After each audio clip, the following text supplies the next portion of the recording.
এটার এক নাম্বারটাই হলো অহংকার। এক নাম্বারটার নাম কি? অহংকার। এই অহংকারটা এতটাই ক্ষতিকর এবং ধ্বংসাত্মক একটা বিষয়, যেটা আমাদের সবার মধ্যে কম না হয় বেশি আছে। কিন্তু এইটা যাদের একেবারে উদ্ধত্ত পর্যায়ে যারা চলে যায়, এটা আল্লাহর কাছে এত বেশি ঘৃণিত যে আল্লাহ তাআলা সূরা আরাফ আয়াত নং 146 আল্লাহ এই অহংকারীদের ব্যাপারে একটা ভয়ঙ্কর এবং দুঃসংবাদ এই আয়াতের মধ্যে দিয়েছেন। দেখেন আল্লাহ কি বলেন। আল্লাহ বলেন, বিসমিল্লাহির রহমানির রহিম, سأصرف عن آياتي الذين يتكبرون في الأرض।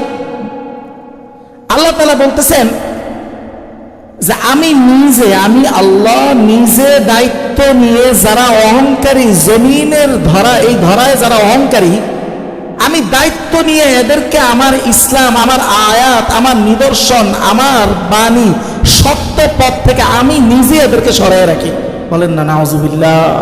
আমি নিজেই সরায় রাখি, নিজেই আমি সরাই দিয়ে দেব। এরা চাইলেও আসতে পারে না এই অহংকারের কারণে। তাহলে বুঝেন, সত্যের একেবারে কাছাকাছি এসেও একটা মানুষ সত্যকে গ্রহণ করতে না পারার দুই কারণের প্রধান কারণটা হলো অহংকার। আল্লাহ বললেন এটা এতই খারাপ কারণ যে আমি গোস্বা হয়ে তাকে ইচ্ছা করে এর থেকে দূরে রাখি। সে চাইলেও তার বুঝে ঢুকে না, কারণ আমি ঢুকাই নাই। ঘৃণা আল্লাহর এতই তার প্রতি, আল্লাহর গজব তার প্রতি এই পরিমাণ। এটাই হচ্ছে অহংকার। অহংকারের অনেক প্রক্রিয়া অনেক আছে, এগুলো আজকে আলোচনা করবেন। এটা সামনে যদি রিজিকটাকে আলোচনা করবো, আজকে শুধু মৌলিক আলোচনাটা শোনেন। দেখেন এটার একটা উদাহরণ আনি যে এটা কিভাবে, অহংকারটা কিভাবে সত্যের কাছে থেকেও সত্য গ্রহণ করতে ব্যর্থ করে দেয়। এটা দুইটা উদাহরণ দেবে। এক নম্বর উদাহরণ এই ক্ষেত্রে আসবে মিস্টার ইবলিস। ইবলিস কতটা সত্যের কাছে ছিল এটা একটু দেখেন। তাফসীরে কাবীর আর তাফসীরুল কাবীর এর পৃষ্ঠা নং 147 তিনি সেখানে মুসান্নিফ সেখানে লিখেন, উনি বলেন, ইআলাম আন্না ইবলিস, জানিয়া রাখো এই যে মারদুদ ইবলিস তার অবস্থা ছিল ইস্তানজারা ইলা ইয়াউমিল বাসি ওয়াল কিয়ামা। ইবলিস কিন্তু কিয়ামত, পুনরুত্থান সব সম্পর্কে সে অবগত ছিল। কারণ যখন আল্লাহ তাআলা ইবলিসকে মারদুদ করে দিয়েছে, ব্যর্থ করে বের করে দিছে, তখন কিন্তু ইবলিস আল্লাহর কাছে প্রথম একটা কামনা বা দোয়া করেছে, ওইটা হলো আল্লাহ আমাকে আপনি কিয়ামত পর্যন্ত হায়াত দেন। এটা ইবলিস চাইছে। আচ্ছা, এটার অর্থ কি? তখন তো কোনো আসমানি কিতাব নাজিল হয় না, এটা যখনকার ঘটনা। তখন কিন্তু কোনো আসমানি কিতাব নাজিল হয় না যে কিয়ামত এরপরে আল্লাহ কি করবেন, পুনরুত্থান ঘটাবেন, এই যে আল্লাহর প্ল্যানিং, এগুলো তখনও কোনো কিতাব নাজিল হয় না। তার মানে ইবলিস তখন থেকে এগুলো জানতো, কারণ সে আল্লাহর খুব কাছাকাছি অবস্থানে ছিল। সে আল্লাহর সব প্ল্যান দেখেছে, সব জানছে। এবং জান্নাত জাহান্নাম এগুলো তো সে চোখেই দেখেছে। জান্নাত যদি নাই দেখতো, আদমকে সে ধোঁকা দিছে কিভাবে? আদম ছিল কোথায়? জান্নাতের মধ্যে না, তো মধ্যে ইবলিস গেল কিভাবে ধোঁকা দেওয়ার জন্য? সে জান্নাত দেখছে চোখে, সব কিছু চোখে দেখেও স্বইচ্ছায় ইবলিস জাহান্নামকে কবুল করে নিছে শুধু একটা কারণে, ওইটার নাম হলো অহংকার। ওই একটা কারণ। তাহলে হকের সত্যের কাছাকাছি থেকেও মানুষ সত্য গ্রহণ না করার মেজর দুইটা কারণের প্রথমটা বললাম অহংকার, দ্বিতীয়টা পরে বলবো। এটার একটা উদাহরণ দিলাম ইবলিস। দ্বিতীয় উদাহরণে আসেন। দ্বিতীয় বৃহত্তম আরেকটা উদাহরণ হলো, হাজার উদাহরণের মধ্যে আর কি, এটা হলো ফেরাউনের উদাহরণ। ফেরাউন যে সত্য জানতো, এটার প্রমাণ কি? যদিও এটা ইসরায়েলি রেওয়ায়াত, এই রেওয়ায়াতটা এসছে তাফসিরে কুরতুবী। তাফসিরে কুরতুবীর খণ্ড নাম্বার 8 পৃষ্ঠা নং 342 তিনি সেখানে লেখেন, কানা ফিরআউন ইউসিরু দুআ ইলাল্লাহ ফেরাউনের অবস্থা ছিল এমন, সে তো নিজেকে খোদা দাবি করেছে।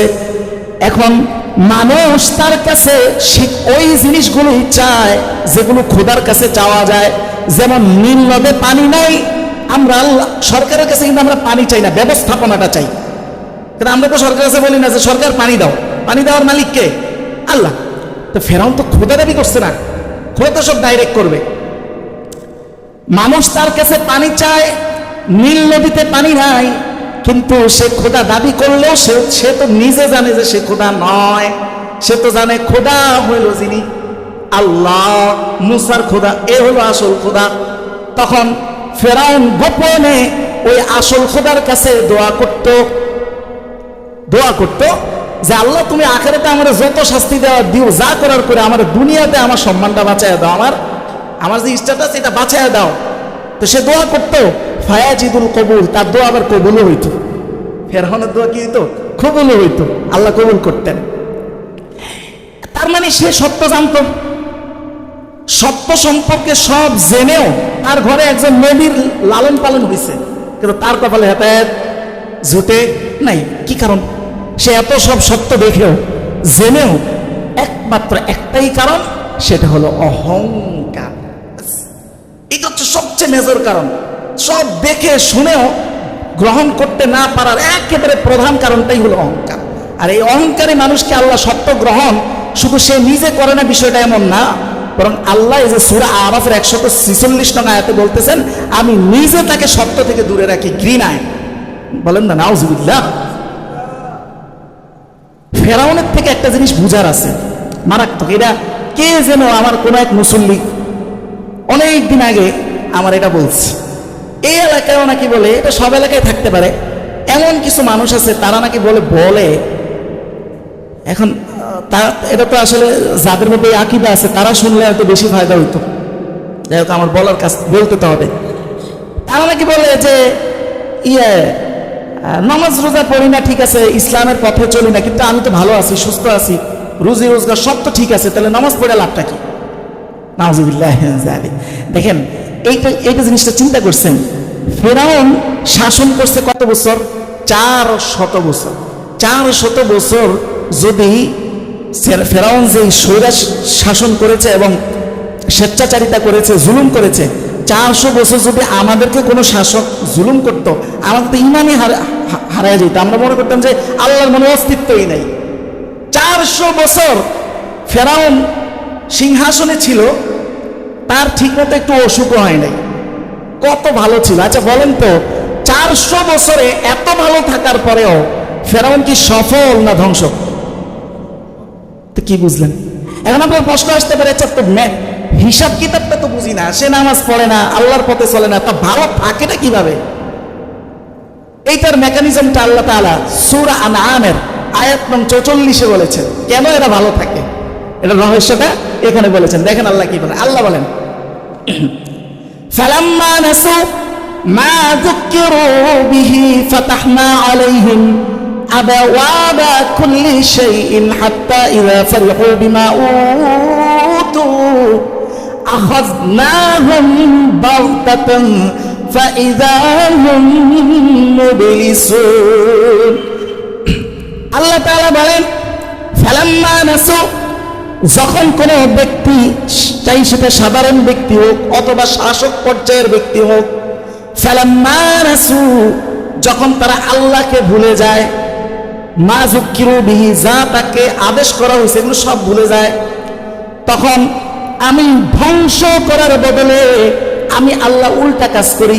আল্লাহ বলেন, ফাতাহনা আলাইহিম আবওয়াবা কুল্লি শাইইন, আল্লাহ বলেন এই জালেমের জন্য আমি আসমানের তার যত চাহিদা আছে তার জন্য সব দরজা উল্টা আরো আমি খুলে দিই। কেমন হয়ে গেল? সে করতেছে নাফরমানি আর আল্লাহ সব দরজা তার জন্য খুলে দিতেছে। বলে আল্লাহ বলতেছে এটা খুলে দেওয়ার কারণ আছে। কারণটা হলো, আমি আমার ধরার সিস্টেমটা এরকম না যে এই বেদবি করছে তাটা থাপড় দিয়ে দিন। আমার ধরার সিস্টেমটা এরকম না, বরং যে বেদবি করে তারা আরো বেশি করে বেদবি করার সুযোগ দিয়ে দিই আমি, এটাই আমার সিস্টেম। তো ধরি কখন? আল্লাহ বলতেছেন, হাত্তা ইযা ফারিহু, যখন সে খুশি হয়ে যায়, বিমা উতু, সে যে ক্ষমতা পাইছে এটা নিয়ে খুশি হওয়ার অনেক অর্থ, নিশ্চিত হয়ে যায় কে আমাকে কি করবে, আমি তো ওই যে কথা, আমি তো ভালো আছি, আমার তো কোনো অসুবিধা নাই, দিনের পথে এগুলো মাইনা কি হবে। যখন তার কনফিডেন্স লেভেল যখন হাই হয়ে যায়, তখনই আল্লাহ তাআলা বলেন ফাআখাযনাহুম বাগতাতান, এমন হঠাৎ ভাবে তাকে আমি পাকড়াও করি, সে বুঝেও কুল পায় না, বলেন না নাউযুবিল্লাহ। এমন ভাবে আমি পাকড়াও করি, এটা হলো আমার মেকানিজম, আমি তো এইভাবে ধরি না, তুমি যেভাবে চিন্তা করতেছো। তাহলে এই হলো আসল কারণ। এখানে বিষয়টা হলো এটা, আমরা অনেক সময় ঘুঘু পাখি ধরছি না, ঘুঘু পাখি, এখন ঘুঘুর জন্য যে ফাঁদটা আমরা পাতি, ফাঁদের মধ্যে আমরা কি দেই, ঘুঘুরে খাবার দিই। এখন ঘুঘু তার দৃষ্টিতে কি দেখতেছে, খাবার দেখতেছে, সে ভালো কিছুই দেখতেছে, কিন্তু তার শারীরিক গঠনের তুলনায় তার ফাঁদটা কি ছোট হয় না বড় হয়? বড় হয়, বড় হয়। যার কারণে সে কিন্তু তার ফাঁদ, যে যেটা ফাঁদের মধ্যে আছে, এটা কিন্তু সে টের করতে পারে না প্রথম। তো যে যত বড় জালেম, তার ফাঁদটা কিন্তু তত বড়, সে কিন্তু তার ফাঁদ টের করতে পারে না। ফেরাউন যত বড় জালেম, ফেরাউনের ফাঁদটা তত বড় ছিল, 400 বছরের একটা ফাঁদ, সে কিন্তু স্বপ্নেও টের করতে পারে না তার পতনটা কিভাবে হবে। ঠিক এইভাবে এই শিক্ষাটাই যুগে যুগে সময়ে সময়ে আল্লাহ দিয়ে যাচ্ছেন, কিন্তু ওই যার কপালে হেদায়েত তার এটা বুঝে আসবে না, বুঝে আসবে না, বুঝে আসবে না, রিজেক্ট হয়ে যাবে ভিতর থেকে। কেন হবে আরো সামনে বলতেছি রহস্য। এরপরে আল্লাহ তাআলা সূরা মুমিনুনের 55 থেকে 56 নং আয়াতে এই কথাটা আরো ক্লিয়ারলি বলতেছেন যে এই যে আমি যে ফাঁদ পাচ্ছি, এটা কিন্তু সে বুঝে না। এই কথাটা আমি নিজের থেকে একদম যে উদাহরণ বানাই বলছি না, এটা কোরআনের আয়াতের ইঙ্গিতে আছে। দেখেন কি বলে আল্লাহ, বলে সূরা মুমিন আয়াত নং 55-56, আল্লাহ বলে আয়াহসাবুনা আন্নামা নুমিদ্দুহুম বিহি মিন মালি ওয়া বানিন, এরা কি ধারণা করে এদেরকে আমি সন্তান সন্ততি সম্পদ শক্তি এগুলো দিয়েছি, কি কারণে এরা মনে করে, এরা কি মনে করে, আল্লাহ বলতেছেন তারা মনে করে যে আয়াহসাবুনা আন্নামা নুমিদ্দুহুম বিহি মিন মালি ওয়া বানিন নুসারি'ু লাহুম ফিল খায়রাত, এরা মনে করে যে এদের কল্যাণ আমি ত্বরান্বিত করতেছি, অথচ তারা বেকুব, বুঝে না এটা কল্যাণ নয়, বরং এটা ওর জন্য একটা ফাঁদ।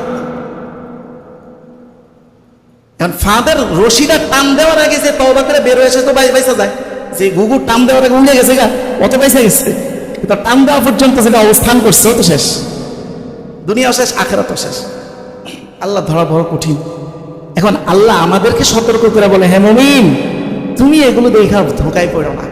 কি হে নাফরমানি করে হে ভালো থাকে কিভাবে? তার ভালো থাকার পিছনে বহুত রহস্য আছে, তো কল্পনাও করতে পারতেছে। সব রহস্যের পর্দা একবারে ফাঁস হবে পুনরুত্থানের পরে, কিয়ামতের ময়দানে। এর আগে কত যে রহস্য, এইটা তুমি দুনিয়াতে সব বুঝবাও না।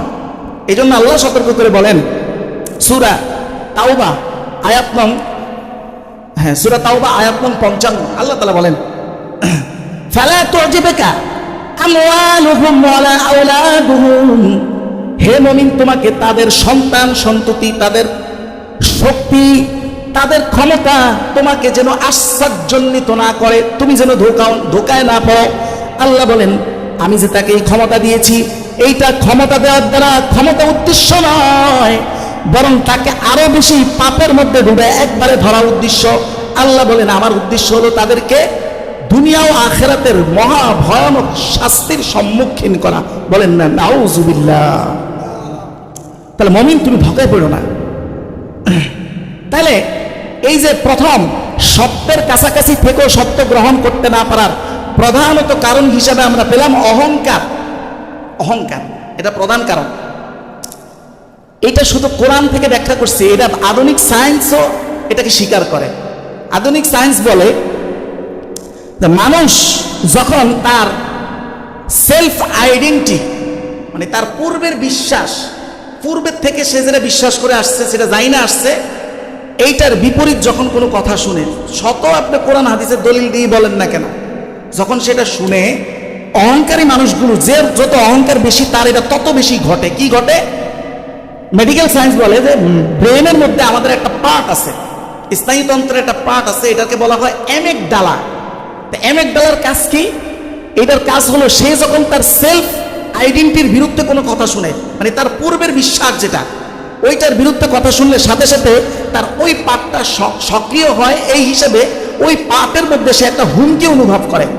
তখন ওখান থেকে যখন তার মধ্যে সিগন্যাল ক্রিয়েট হয়, তখন ধীরে ধীরে সে ডিফেন্সিভ মোডে চলে যায়। ডিফেন্সিভ মোড বলতে মানে কথাটা সহজ বাংলায় বুঝাই যে, মনে করেন আমি একটা কোরআনের কথা বলছি, যেই জিনিসটা আপনি আরেক রকম যাই না আসছেন সারা জীবন।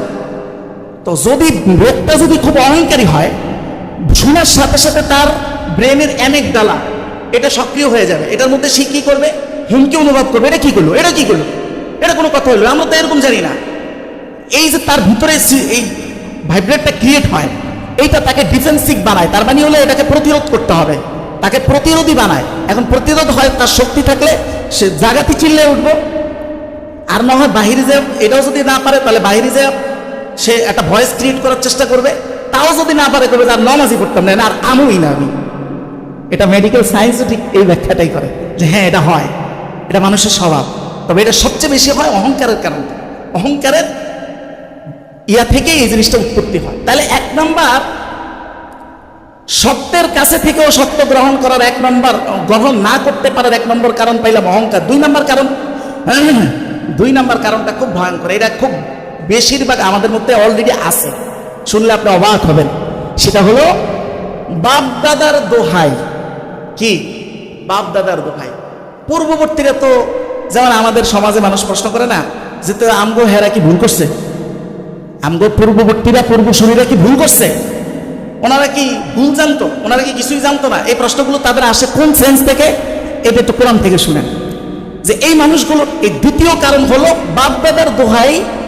যেই কারণটা মানুষ সত্যের কাছাকাছি থেকেও সত্য গ্রহণ করতে ব্যর্থ হয়, এটা হলো দ্বিতীয় কারণ। আল্লাহ থেকেই শুনেন, আল্লাহ কি বলে? সূরা বাকারা আয়াত নং 170, আল্লাহ বলেন ওয়াইদা কিলা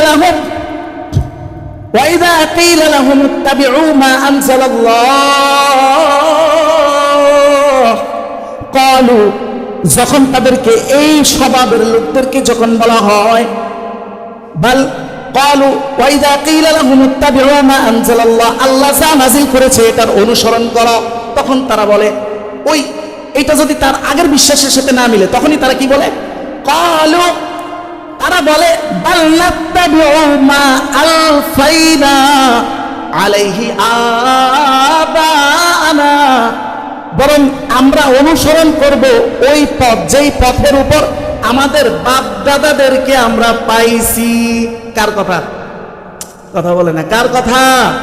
আল্লাহর কথা। বিশ্বাস হইতেছে মনে হয় কোন শিবলন সূরা বাকারা আয়াত নং 170। হাদিস বের করা কঠিন, কারণ হাদিস গ্রন্থের সাথে আপনাদের মুনাসাবাত নাই, কিন্তু কোরআনেরটা বের করতে একদম সহজ। ওটা তো নিলে এখন বের করে দিতে বাংলা আছে নিয়ে না। দেখেন আপনাদের রেসপন্স দেখে মনে হইতেছে আপনাদের বিশ্বাস হয় না, এটা আল্লাহ তাআলার কথা। তাহলে এটা হলো দ্বিতীয় কারণ, যেই কারণে মানুষ সত্যের কাছে থেকেও সত্য গ্রহণ করতে ব্যর্থ হয়ে যায়। বাপ দাদার দোহাই, যে আমগো এরা কি ভুল করছে নাকি, এরা কি কিছু জানতো না নাকি, এই জিনিসটা কিছু কিছু মানুষের এত কঠোর এই স্বভাবটা। আমি নিজে এই জিনিস দেখেছি। আপনার মিরপুরে একটা মাজার আছে, মাজারের নাম হচ্ছে আপনার শাহলি মাজার। আমি মিরপুরে একটা মাদ্রাসা পড়াইছি তো অল্প কিছুদিন, তো ওই হিসাবে মাজারে ওখানে আমার যাওয়া হয়েছে। বিশাল এরিয়া নিয়ে বড় একটা মসজিদ, হাই ফাই মসজিদ। ওই মসজিদও যে মানে মসজিদটা মানে হকপন্থীদেরই আয়াত্তের মধ্যে যা দেখলাম, খতিব সাহেবের বয়ানও শুনলাম, তো উনিও খুব সুন্দর বয়ান করে দেখলাম। মানে লাগাতার হাদিস বলতে থাকে, মানে হাদিস নাম্বার বলে না, বাকি হাদিস বলতে থাকে, হাদিস আরবি সহ হাদিস বলে সুন্দর। কিন্তু ওই পাশেই মাজার, তো মাজারের প্রভাব মসজিদে নাই, মসজিদের প্রভাব আবার মাজারে নাই। হ্যাঁ, যার যার মতো এদিকে নামাজ হইতেছে, এদিকে হেদের কাজ হেরা করতেছে, একসাথে এক কমপ্লেক্সে আর কি। তো বাংলাদেশে একজন পীরকে দেখছি, ওনার নামটা এখন মনে নাই আমার, আর মনে থাকলেও আমার নাম বলার কোনো মানসিকতা নেই। তো উনি ওই মাজারের সামনে, শাহলি মাজারের সামনে একটা ভিডিওতে দেখছে, শাহলি মাজারের সামনে অনেক মুরিদ টুরিদ নিয়ে একটা মুনাজাত ধরছে। তো মুনাজাতে উনি বলতেছে, বাবা শাহলি যদি আমাদেরকে জাহান্নামে নেয় তাহলে আমরা জাহান্নামে যাইতে রাজি। বলেন না নাউজুবিল্লাহ। দেখেন কত কঠোর এই কথাটাই। আবার এই সেম ধরনের কথাটাই আল্লাহ তাআলা সূরা মাইদার 104 নং আয়াতে বলেছেন। দেখেন কি বলে আল্লাহ। আল্লাহ বলেন, ওয়াইদা কিলা লাহুম, এই ধরনের স্বভাবের মানুষকে যখন বলা হয়, তাআলাউ ইলা মা আনজালাল্লাহ, তোমরা ফিরে আসো আল্লাহ যা নাজিল করেছে, অর্থাৎ কোরআনুল কারীমের দিকে আর আল্লাহর নবীর সহিহ হাদিসের দিকে, রাসূলের দিকে। তখন তারা উত্তরে বলে, তারা বলে ক্বালু হাসবুনা, হাসবুনা মানে আমাদের জন্য যথেষ্ট। তারা বলে আমাদের জন্য যথেষ্ট।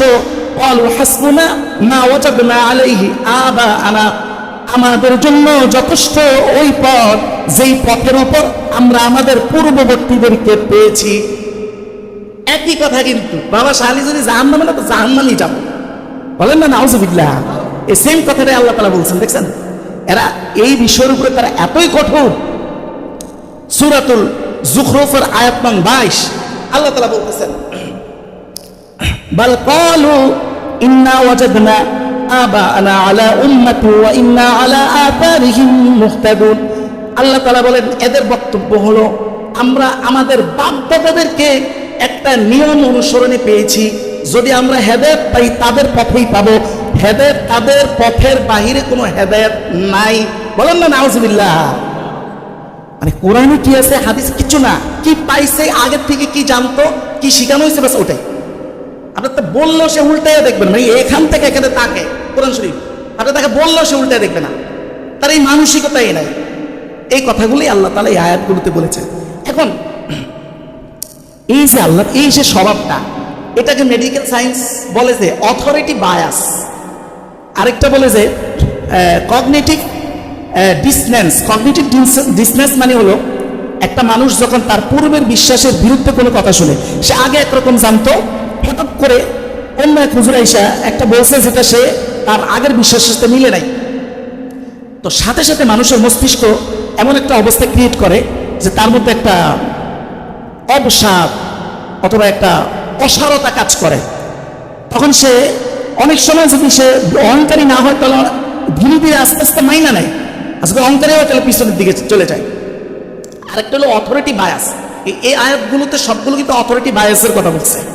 অথরিটি বায়াসটা কি? অথরিটি বায়াস হলো মানুষের এমন একটা স্বভাব বা প্রবণতা, যে এই প্রবণতাটা মানে হলো যে আমার বাপ দাদা পূর্বসূরি, আমার পীর, আমার বড় হুজুর, মানে আমি যাকে অথরিটি মনে করি উনি যেটা বলছে এটাই ঠিক, এর বাইরে আর কোনো ঠিক নাই। এই স্বভাব আমাদের আছে কিনা? কথা বলেন আছে কিনা? আরে শুধু আমাদের মধ্যে না, এটা আলেমদের মধ্যে আছে। এভেলেবেল। আমি আমার সিলসিলার মুরব্বী যারা, এদের বাইরে কোনো সত্য সাধারণত এরা গ্রহণ করতে পারে না। কোন সত্য যদি উনি যাকে পীর মানে, উনি যাকে বড় মানে, মানে যাকে অথরিটি মানে, তার কথার বাহিরে যদি কোনো সত্য প্রমাণিত হয় তার কাছে, এটা সে মানবে না। ঠিক একই বিষয় রাজনৈতিক ক্ষেত্র, নেতা যেটা বলছেন কোনো এটা যাচাই করে দেখার কোনো মানসিকতা তার মধ্যে নাই, বাস উনি বলছেন যে উত্তর, সেও তো এটা ঠিক। এটাই হলো অথরিটি বায়াস। এই স্বভাবটা নিয়ে আল্লাহ এই যে 3টা আয়াত শুনাইলাম, এটা হলো দ্বিতীয় বৃহত্তম কারণ যে সত্যের কাছে থেকেও সে সত্য গ্রহণ করতে ব্যর্থ হয়। 1 নম্বর কারণ অহংকার, 2 নম্বর কারণ হলো অথরিটি বায়াসের প্রবণতা। আল্লাহ আমাদের এই 2 প্রবণতা থেকে বের হওয়ার তৌফিক দান করুন, বলেন আমিন। একটা কথা না বললেই না, আলহামদুলিল্লাহ একটু শুকরিয়ার বিষয় যে আমি দীর্ঘ 8-9 মাস তো হয়ে গেছে, নাকি না 9-10 মাসই তো হয়ে গেছে, আমি যতগুলো কথা বলছি কিছুগুলো যে কাজে লাগে নাই, আলহামদুলিল্লাহ লাগছে বলে আমার কাছে মনে হয়। আমি কোরবানির রাত্রে থাকলাম না, ওই যে দোকানে বসে, আপনারা যারা ছিলেন আমার লাগে দোকানে, তা আমার এক মুরব্বী মুসল্লি উনি একটা কথা বলতেছিল। উনি বলতেছিল যে হুজুর আপনি যে সব আয়াত বলছেন, যেমন সূরা, হয়তো উনি আয়াত নাম্বার বলে নাই, এভাবে বলে নাই, উনি এটাই বুঝাইতে চাইছে আর কি। মূল কথাটা সূরা মাইদার 44 নং আয়াত, এই আয়াতের যে বক্তব্য, সরাসরি যে একদম খুল্লুম খোলা, একদম খোলামেলা যে বক্তব্য যে ওয়ামাল্লাম ইয়াহকুম বিমা আনজালাল্লাহ ফাউলাইকা হুমুল কাফিরুন, যে ব্যক্তি রাষ্ট্র পরিচালনা করলো না কোরআন দ্বারা সে কাফের। এই হিসাব করলে তো আসলে বেশিরভাগই কেউ আর মুসলমান থাকতেছে না। এগুলো এই আয়াত শুনলে যে কেউ শক খাবে, স্বাভাবিক। আয়াত নাজিল করছেন কে? বিশ্বাস হয়নি না? এমন কোরআন শিখলে দেখবেন, দেখতে পারেন। এটা তো এটা আমি তো আয়াত নাম্বার বলি আসলে কি জন্য, আমি আমার হেডেন দেখার জন্য, হেডেন দেখানোর জিনিস এটা। আয়াত নাম্বারটা বলি যাতে আপনাদের কাছে আমি আমার কথা, আমার প্রতি বিশ্বাস করে যেন কোনো কথা গ্রহণ করতে না হয়। আমি রেফারেন্স দিয়ে দিচ্ছি। এটাই সমস্যা। এখানেই যে ক্ষমতা মানে ইসলামী শরিয়া প্রতিষ্ঠা হবে না এরকম অনেকে বলে, কিন্তু ভাই হোক আর না হোক, কিন্তু যে ওয়াজ শুনছি এই হিসাবে এগুলো যদি আমি বিশ্বাস না করি, কোরআন যে রাষ্ট্র কাঠামো দিচ্ছে এটা যদি বিশ্বাস না করি, তাহলে তো আমি মুসলমান হিসেবে কবরই যাইতেছি না। অতএব আমার রাজনৈতিক কোনো উদ্দেশ্য না থাকলেও শুধু কবরে মুসলমান হয়ে যাওয়ার উদ্দেশ্য হলে আমি এগুলো মাইনে নিচ্ছি।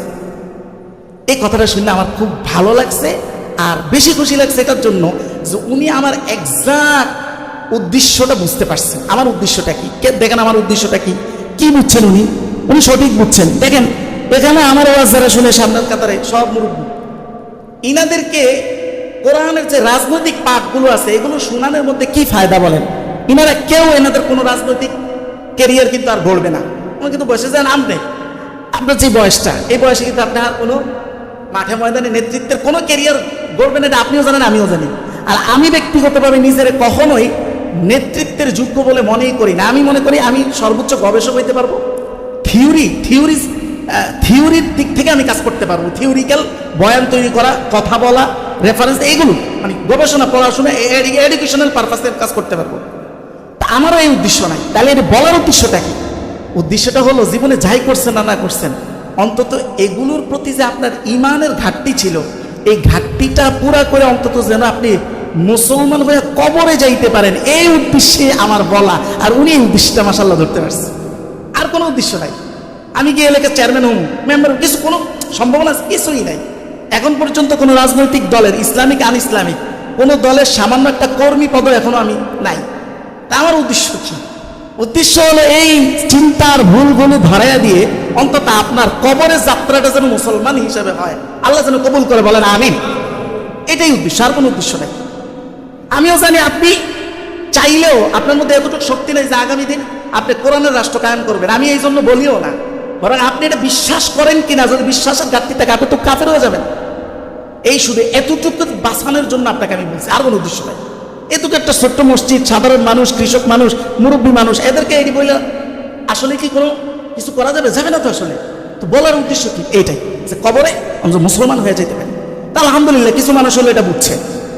আল্লাহ যাদেরকে বুঝার তৌফিক দিছে, এটা অনেক বড় শুকরিয়া। আল্লাহ আমাদের সবাইকে যেন এই বুঝার তৌফিকটা দেয়, সবাই পড়ি না আল্লাহুম্মা আমিন। এবার আসেন সামনে কথা। এই যে কথাটা এদিনকা আমার কাছের লোকই বলছে যে হুজুর এই আয়াত শুনে অনেকেই এরকম বলে যে এটা কি বলে হুজুরে, বা এটা কেমন কথা, এটা এরকম, মানে এটা তো বুঝাই যায় যে এই আয়াতকে খেয়াল করলে তো আসলে বেশিরভাগ মানুষ ইসলামের উপরেই থাকে না। তো উনি যে এই প্রশ্নটা করছে যে হুজুরে এটা কি কইল, এই প্রশ্নটা আসলে সঠিক না। আচ্ছা, এটা কি আমার কথা না আল্লাহ রাব্বুল আলামিনের কথা? কথা সবাই উত্তর দিবেন, কার কথা? আল্লাহর কথা। আমি তো মাত্র উপস্থাপক। আপনি প্রশ্ন করলে এটা করতে পারেন, আচ্ছা হুজুরে যেটি বলে এটিকে হাসাই কোরআনে আছে, একটু তো দেখার দরকার। এইটা হলে ঠিক আছে, আসলে কি কোরআনে আছে এটির ঘাটটা দেখার তো দরকার। যদি আপনার মানসিকতা এরকম হয় তাহলে এটা কিন্তু ঠিক আছে। মানে ডাইরেক্ট বলে এটি কি বলে, তো এটিকে আমার কথা না, কিন্তু আল্লাহর কথা। তার মানে আপনি সরাসরি আল্লাহর কথাকে ইগনোর করছেন, তাহলে কি কেউ মুসলমান থাকে? আল্লাহ আমাদেরকে বুঝার তৌফিক দান করুন। এরপরে দেখেন, এখন এই যে একটা মন্তব্য যে কিয়ামতের আগে, ও না এটা না, দাঁড়ান। এখন এই যে আপনারা এইসব কথা শুনলে শক হয়ে যান যে কিরে ভাই তাহলে তো বেশিরভাগই মুসলমান থাকেন। আচ্ছা দেখেন, এটা শুধু আল্লাহ বলে নাই, রাসূলুল্লাহ এটা কিভাবে ভবিষ্যৎবাণী করেছেন এই হাদিসটা কখনো বলি নাই। মুসনাদে আহমদ হাদিস নাম্বার 8695 নং হাদিস। রাসূলুল্লাহ বলেন, লা ইউহাজিরুন নাস মিনাল ইসলামি কামা ইউহাজিরু মিনাল আরদিল ইওয়ারা। আল্লাহর নবী বলেন, একটা সময় আসবে যেই সময় মানুষ ইসলাম থেকে দলে দলে, খেয়াল করেন কিন্তু সিঙ্গেল সিঙ্গেল না, দলে দলে বের হয়ে যাবে, এমনভাবে যেমনভাবে মানুষ কোনো কষ্টদায়ক ভূমি থেকে জমিন থেকে বের হয়ে যায়। তার মানে হলো যখন ইউক্রেনে যুদ্ধ লেগছে তখন দেখছেন হাজার হাজার ইউক্রেনিয়ান তারা শরণার্থী হিসাবে বের হয়ে গেছেন ওই জমিন থেকে। এইভাবে ইসলাম থেকে বের হয়ে যাবে। এখন আপনি এই হাদিস শুনে আপনার কাছে মনে হতে পারে যে মনে হয় কোনো একটা সময় পারমাণবিক বোমার মতো কিছু একটা ব্লাস্ট হবে আর মানুষ দলে দলে ঘোষণা দিয়ে অমুসলিম হয়ে যাবে। বিষয়টা এটা না। বিষয়টা কি এই যে ব্যাখ্যা করলেই মনে করেন যে জটিলতার সৃষ্টি হয়। ব্যাখ্যাটা একটু শুনেন। মূলত আনইসলামিক যত সিয়াসতি দল আছে প্রত্যেকটা দলের কোনো না কোনো একটা গঠনতন্ত্র থাকে। এই গঠনতন্ত্রের মধ্যে এরকম অনেক কথা থাকে যেগুলো যদি আপনি মন থেকে বিশ্বাস করেন সাথে সাথে কাফের হয়ে যাবেন, সাথে সাথে। যেমন একটা বলি, একটা ফর এক্সাম্পল, যেমন আমরা ইসলামের আকীদা হলো সার্বভৌমত্বের মালিক হলো কে? সবাই বলতে হবে কে? আল্লাহ। কিন্তু বহু রাজনৈতিক দলের গঠনতন্ত্রের আকীদা হলো যে রাষ্ট্র এবং জনগণ হলো সার্বভৌমত্বের মালিক। এটা যদি আপনি মন থেকে বিশ্বাস করেন সাথে সাথে অমুসলিম হয়ে যাবেন। তাইলে একটা দল করতে গিয়া একটা জায়গায় লক্ষ কোটি মানুষ এই আকীদায় বিশ্বাস তাকে করতে হচ্ছে, কারণ সেই দলের গঠনতন্ত্র মেনেই তো এই দলের অন্তর্ভুক্ত হচ্ছে। তার মানে সে মুসলমান থাকতেছে। এরা আপনারা চিন্তা করে নিয়েন, এটা আমার আর হিট দেওয়ার দরকার নাই। আমার এটি উদ্দেশ্য না, কাউরে কষ্ট দেওয়ার উদ্দেশ্য না। একটাই উদ্দেশ্য, যেন সত্যিকার অর্থে আমরা মুসলমান হয়ে যাইতে পারি। জায়গায় জায়গায় রাসূলুল্লাহ বলছেন হাজার হাজার মুসলমান জানবে যে সে মুসলমান, কিন্তু সে মুসলমান থাকবে না। আচ্ছা, একটা আয়াত শুনাই, এটা শুনলে আরো ক্লিয়ার হবে। আপনি কি মনে করেন মুসলমান কোনো একটা বংশীয় পরিচয়ের বিষয়? আপনি জানেন না ইয়াহুদি যে ধর্মটা এটা হলো বংশীয় ধর্ম। ইয়াহুদি কিন্তু নতুন করে হওয়া যায় না, এটা জানেন? মুসলমান যেরকম নতুন করে হওয়া যায়, ইয়াহুদি হওয়া যায় না, খ্রিস্টান হওয়া যায়। আপনি হিন্দু ধর্ম দেখেন, হিন্দু ধর্মে একজন ব্যক্তি যদি সরাসরি হিন্দু ধর্মের কোনো গ্রন্থের বিরুদ্ধেও কথা বলে তাও সমাজ তাকে হিন্দু হিসাবে মেনে নেয়, কারণ এইটাও ইসলামের মতো কোনো ধর্ম না, এটা সংস্কৃতি। বাস সাংস্কৃতিকভাবে যেহেতু সে ঠিক আছে সেহেতু সে হিন্দু, কিন্তু ইসলাম এটাকে বলে না। এটাই আল্লাহ তাআলা বলেছেন আপনার সূরা মাইদা আয়াত নং 54। নবীর কালে কি হয়েছে দেখেন, আল্লাহ বলেন অমিন্নাল হাওলাকুম মিনাল আরাবি মুনাফিকুন ওয়া মিন আহলিল মাদিনা মারাদু আলান নিফাক। আল্লাহ তাআলা বলেন অমিন্নাল হাওলাকুম মিনাল আরাব, হে নবী আপনার আশেপাশে যেই সকল মুসলমান বেদুইন আছে এরা কিন্তু কেউ মুসলমান না, অথচ এরা নবীর পিছনে নামাজ পড়তেছে। বুঝতেছেন না? মনে হয় নবীর পিছনে নামাজ পড়তেছে। আল্লাহ বলতেছে এরা কেউ মুসলমান না। এরা কি? এরা হলো মুনাফিক। এরা বাহ্যিকভাবে মুসলমান, কিন্তু ভিতরে এরা পরিপূর্ণ ইসলামের সব কাঠামোকে এরা মাইনা নিতে পারে নাই, অতএব এরা কেউ মুসলমান না। এমন বলছেন ওমিন আহলিল মাদিনা, আহলে মাদিনা মানে মদিনাবাসীর মধ্যে এমন কিছু লোক আছে যারা বাহ্যিকভাবে মুসলমান কিন্তু আসলে এরা মুসলমান না। আচ্ছা, নবীর কালে যদি এই নবী উপস্থিত এই অবস্থায় যদি এই সংখ্যা এমন থাকে, তাহলে 1500 বছর পরে আজকের দিনে এই সংখ্যা কি কমের দিকে গেছে না কয়েকশো গুণ বাড়তির দিকে? কমের দিকে না বাড়তির দিকে? তাহলে এবার বুঝেন এই আয়াতের মর্মটা, আপনি বুঝেন। এখন আমি যে একটা প্রশ্ন, যে কিয়ামতের আগে বিভিন্ন হাদিস থেকে আমি শুনাইছি আল্লাহ তাআলা হযরত ঈসা এবং ইমাম মাহদিকে মূলত নামাজ কায়েম, সরাসরি নামাজ তো পড়তেছে না, নামাজ তো পড়তেছে, রোজাও রাখতেছে, এগুলোর জন্য না, সারা পৃথিবীতে ইসলাম রাষ্ট্রীয়ভাবে প্রতিষ্ঠা করার জন্য পাঠাবে। এই বিশেষ একটা পারপাসে পাঠাবে, বিশেষ পাওয়ারফুল লোক। এখন আপনার কাছে মনে হয় আজকের দুনিয়ার যে শক্তি, পশ্চিমা বিশ্বের যে শক্তি, এগুলোকে মোকাবেলা করে আদৌ কি এটা সম্ভব? এটা আপনার প্রশ্ন আসতেই পারে। ওই অনেকে বলে না কিয়ামতের আগে আসবে না, ওই কথা আর কি। দেখেন আল্লাহ যে সময় মতো সব কিভাবে করে ফেলবেন এটার একটা কিঞ্চিত নমুনা আমরা দেখছি করোনার সময়।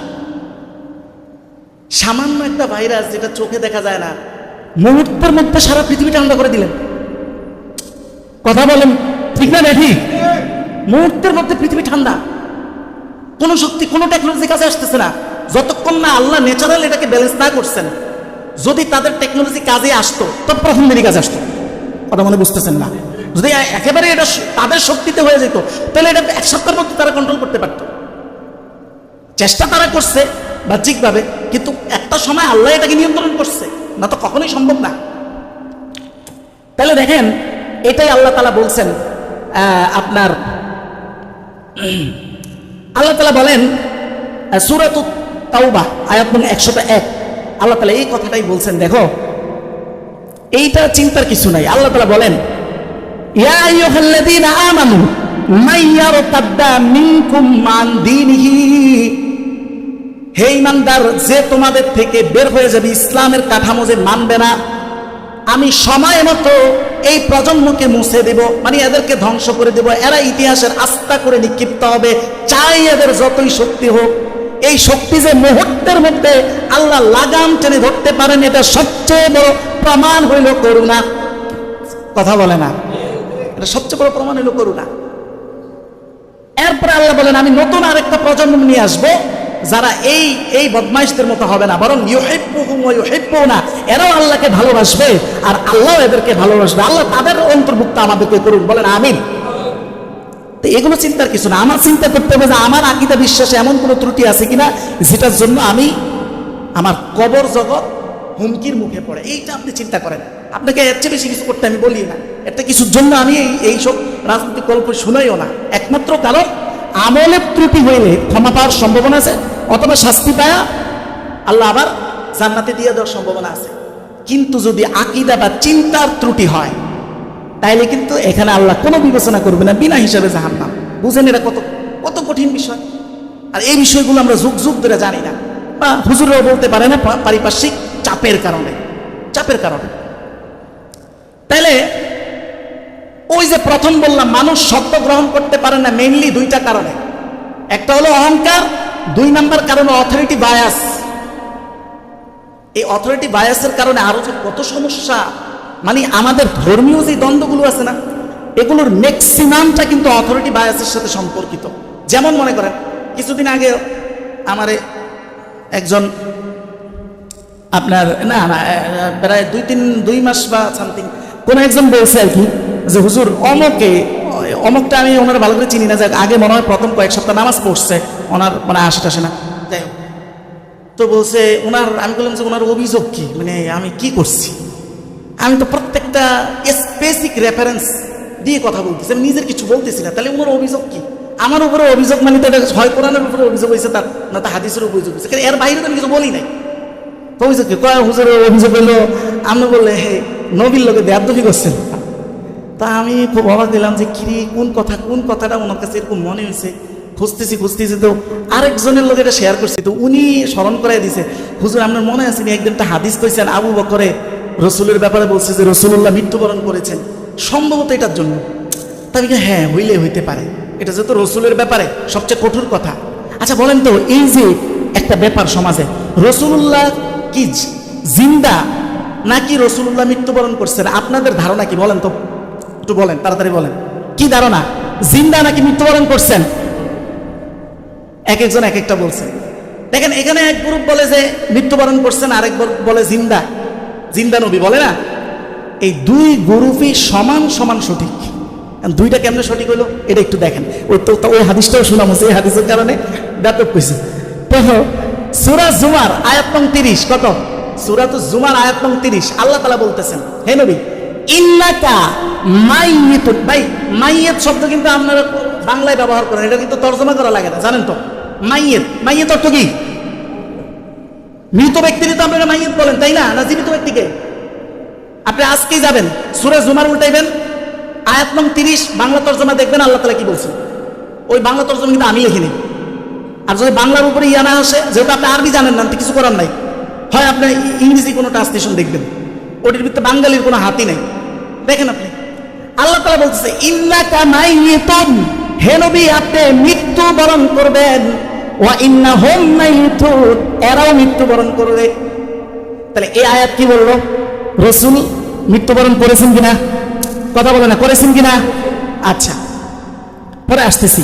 আমি যে হাদিসটা বলছিলাম এটা হলো বুখারীর 1242 নং হাদিস। আমি খুব আশ্চর্য, বুখারীর 1242 নং হাদিস করে ওকে বেয়াদব হয়ে যেতে পারে, মানে এটা আশ্চর্য আর কি। আমি কষ্ট পাই না, এটা মানুষ বেচারার বুঝ নাই, কইছে আর কি একটা কথা।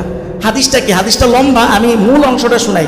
কাহিনীর একটা বড় কাহিনী হয়েছে। রাসূলুল্লাহ যখন মৃত্যুবরণ করেছেন, তখন এই ওমর রাদিয়াল্লাহু তাআলা একদম পাগলের মতো হয়ে গেছে।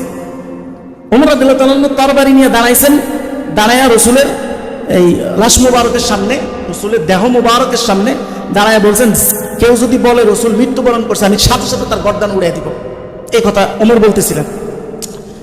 হযরত ওমর তো রাগী মানুষ, সবাই চুপচাপ নেই, মানে কি করে আল্লাহ অহংকার, মাথা ঠিক নাই এখন।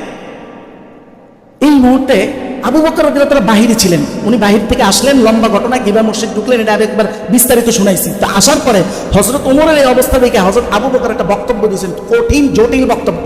হযরত আবু বকরকে রাসূলের স্থলাভিষিক্ত ডান হাত, কি বললেন উনি? একদম বুখারীতে যেই যেই শব্দ বলছেন সেই শব্দ বলতেছি। আবু বকর বললেন, মান কানা ইয়াবুদু মুহাম্মাদা, জানিয়া রাখো যে এতদিন মুহাম্মদুর রাসূলুল্লাহর ইবাদত করছো, জানিয়া রাখো ফাইন্নাহু ক্বাদ মাত, মুহাম্মদুর রাসূলুল্লাহ মৃত্যুবরণ করেছে।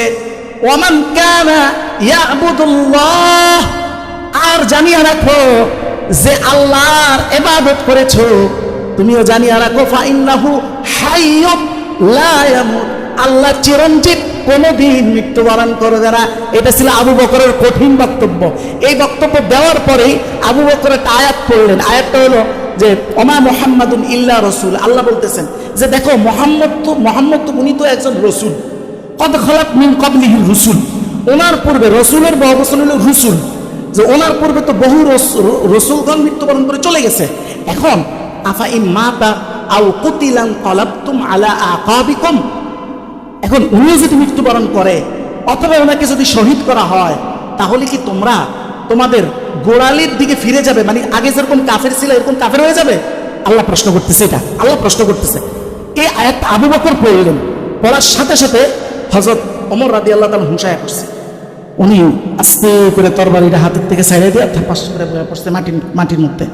পরবর্তীতে হযরত ওমর রাদিয়াল্লাহু তাআলা বলছে যে আমার কাছে তখন মনে হয়েছে কি রে, এই আয়াত আমার মাথায় আসে নাই, আমার কাছে মনে হয়েছে যে এই আয়াতটা মনে হয় এই মুহূর্তে নাজিল হয়েছে, বলেন না সুবহানাল্লাহ।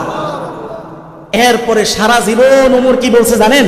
এই বক্তব্যের কারণে বলছে লাউলা আবা বাকরিন লাহালাকা ওমর, যদি আবু বকর না থাকতো তাহলে ওমর ধ্বংস হয়ে যেত। আমি যে পজিশন নিছি ডাইরেক্ট কোরআনের বিরুদ্ধে, এটা যদি আবু বকর এই ভুল না ভাঙিয়ে দিত আমি তো ধ্বংস হয়ে যেতাম। যেই বক্তব্যের কারণে আবু বকর ওমর সারা জীবন বলছে আমি ওমর বাচ্চা গেছি শুধু আবু বকরের কারণে, আবু বকর যদি না থাকতো আমি ধ্বংস হয়ে যেতাম, বেঈমান হয়ে যেতাম। সেই বক্তব্য শুনে যদি একজন মানুষকে হুজুরে বেয়াদবি করছে তাহলে বুঝেন বেচারায় জ্ঞানের জগতে কত নিচে আছে, কত নিচে আছে, কত আফসোসের জায়গায় আছে। আল্লাহ তাআলা আমাদেরকে বুঝার তৌফিক দান করুন, বলেন আমিন। এখন কথা হলো, কথা তো শেষ হলো না। রাসূল কি জিন্দা না ওই যে মৃত্যুবরণ করেছে? এই আয়াত হাদিস থেকে দেখলাম যে রাসূল মৃত্যুবরণ করেছে। এটার দ্বারা উদ্দেশ্য হলো রাসূল দুনিয়ার ফারফাস থেকে, মানে দুনিয়ার জমিন থেকে রাসূল মৃত্যুবরণ করেছে, তবে জিন্দা কোথায়? যেটা আবার রাসূল সুনান আল বাইহাকির 3 নম্বর খণ্ড 495 নং পৃষ্ঠায় হাদিস আনছে। রাসূলুল্লাহ বলেন আল আম্বিয়া ও আহইয়াউন, রাসূল বলেন শুধু আমি না, সব নবীগণ জীবিত। কোথায়? ফি কুবুরিহিম, তাদের কবরে। ইউসাল্লুনা, ওইখানে তারা ওনারা কি করেন? আল্লাহর নবী বলেন ওখানে তারা আল্লাহর সান্নিধ্যে তারা সেখানে সালাত আদায় করেন, বলেন না সুবহানাল্লাহ। তার মানে যিনি বলেছেন রাসূল মৃত বা মৃত্যুবরণ করেছে তার উদ্দেশ্য কি? দুনিয়া। কথা বলে না, তার উদ্দেশ্য কি? দুনিয়া, যেটা কোরআন থেকে প্রমাণিত। আর যিনি বলছেন জিন্দা, ওনার উদ্দেশ্য কি? কবরে জিন্দা, কবরে, দুনিয়াতে না। দুনিয়ার জিন্দিগি আর কবরের জিন্দিগি দুইটা পার্থক্য আছে, এটা আরো বিস্তারিত হতে সময় নেই, বলতে পারবো না। তবে একটা উদাহরণ দেয়। এখন কথা, আপনার প্রশ্ন আসবে না যে হুজুর তাহলে যদি দুইজনই ঠিক হয় তাহলে কাজ্জা করে না, ঝগড়া কেন, বিবাদ কেন? এই বিবাদ কেন একটা উদাহরণ দিলে আলহামদুলিল্লাহ আপনারা বুঝে যাবেন। দেখেন, ধরেন একজন বাবার 2 সন্তান, কয় সন্তান? 2 সন্তান, 2 ছেলে। বাবা বৃদ্ধ হয়েছে, বৃদ্ধ হওয়ার পরে এক ছেলে বলছে আব্বা তো বইতে টেতে পারে না, আব্বার জন্য একটা কেদারা কিনা দরকার। কি কিনা দরকার? কেদারা। আব্বা বসতে। আরেক ছেলে বলতে পারবে না, কেদারা দিয়ে কি করবো, একটা চেয়ার দরকার। এটা কি দরকার? চেয়ার দরকার। এবার বলেন তো এনে দুইজনের কে ঠিক? সবাই বলতে হবে দুইজনের কে ঠিক? দুজনই ঠিক, বুঝছেন তো? তাহলে কাজ্জা করতেছে কেন? কারণ দুইটাই গাদা। ও জানে না কেদারা অর্থ যে চেয়ার, এ জানে না চেয়ার অর্থই যে কেদারা। কথা বলেন না, ঠিক না বেটি? ঠিক এই সমস্যাটাই পুরো সমাজে। এখন এই জটিলতাগুলো, এই যে ধর্মীয় জটিলতাগুলো, এগুলো আপনারা ভাঙ্গা দিতে পারবে কে? ওই আলেম যে অথরিটি বায়াসের প্রবণতার ঊর্ধ্বে নিজেকে নিতে পারছে। আমার মুরব্বী যেটা বলছে এটাই সঠিক, আর বাহিরে আর কোনো সঠিক নাই। এই মেধা নিয়ে যে আলেম, সে যত বড় শিক্ষিত, এ কখনো আপনারা সবসময় দ্বন্দ্বের মধ্যেই রাখবে, এ কখনো আপনারা দ্বন্দ্বের থেকে বের করতে পারবে না। আচ্ছা বলেন, এর আগে বুকে হাত দিয়া বলেন, এই মাসালায় বা এই সমস্যায় আপনারা এতটা ক্লিয়ার কি আর কোনোদিন হয়েছেন? কথা বলেন, ক্লিয়ার হয়েছেন? তাহলে এই যে আল্লাহ তাআলা বলছে যারা শুনেও শুনে না, বুঝেও বুঝে না, এরা হলো চতুষ্পদ জানোয়ার বা তার চাইতে অধম। তো চতুষ্পদ জানোয়ারের মধ্যে গাধাও কিন্তু অন্তর্ভুক্ত, তাই না? তাহলে আমাদের পরিস্থিতিটা কি? দুই গাধায় লাগছে, আর আমরা যে হাওয়া দিতেছি আমরা এলাম গাধার বাচ্চা। তো গাধাও হওয়া যাবে না, গাধার বাচ্চাও হওয়া যাবে না। আল্লাহ মানুষ হিসেবে বানাইছেন, মানুষের মূল মন্ত্র হলো জ্ঞান, আর জ্ঞান অর্জন করতে হবে হয় পড়ে অথবা শুনে। এই যে আপনারা একটা সুযোগ পাইছেন, এই সুযোগটা কিন্তু সবাই সমানভাবে কাজে লাগাচ্ছেন না। আল্লাহ তাআলা যেন এই মর্মবাণী বুঝে আমাদেরকে এই সুযোগগুলো কাজে লাগানোর তৌফিক দান করেন, বলেন আমিন। আরো অনেক বিষয় আছে, যতদিন রিজিক থাকে বলতে থাকবো ইনশাআল্লাহ। আমি চাইতেছি যে আপনাদেরকে এই সমস্ত দ্বন্দ্ব থেকে যেন বের করে আনতে পারি। এই প্রত্যেকটা জিনিস এইভাবে আস্তে আস্তে করে আমরা বর্ণনা করব। কিন্তু যারা শুনবেন তাদের মধ্যে অথরিটি বায়াসের প্রবণতা যদি থাকে তাহলে গ্রহণ করতে পারবেন না। যিনি বলবেন তিনিও দলমত এর ঊর্ধ্বে যায় বলতে হবে, তাহলেই একমাত্র সঠিক সমাধান আনা যাবে। আল্লাহ আমাদের সবাইকে, শুনলেওয়ালা বলনেওয়ালাকে সমানভাবে তৌফিক দান করুন, বলেন আমিন। ওয়া আখির দাওয়ানা আলহামদুলিল্লাহি রাব্বিল আলামিন।